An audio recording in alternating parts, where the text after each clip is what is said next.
I found my husband's love letters in a box labeled tax returns.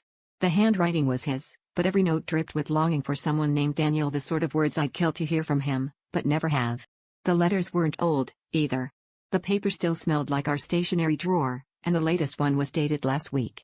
My hands shook as I read about secret meetings, forbidden kisses, and the thrill of getting caught.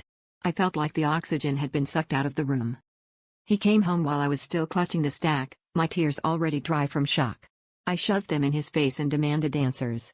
He didn't flinch, just looked me dead in the eye, calm as a priest, and told me Daniel was his code name for me.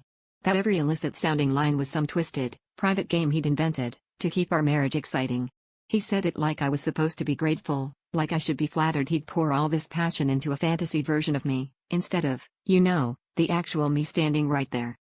I pushed him, hard, screaming that if he wanted excitement, he could have tried, talking to me instead of writing love letters to a ghost. He doubled down, insisting I never understood him, that I never wanted to play along, that I made him feel invisible. He accused me of being the cold one, the real reason he needed to hide behind paper and fake names. I started to wonder if he was gaslighting me or if I really was the villain in his story, the one who made him crave escape. Days passed and I couldn't shake the feeling that there was more. So I did what I'd never done before, I followed him, one night, when he left after dinner. My heart stopped when I watched him meet a man outside a bar, arms wrapped tight around each other, lips pressed close. His Daniel was real after all. The letters weren't code, they were confession.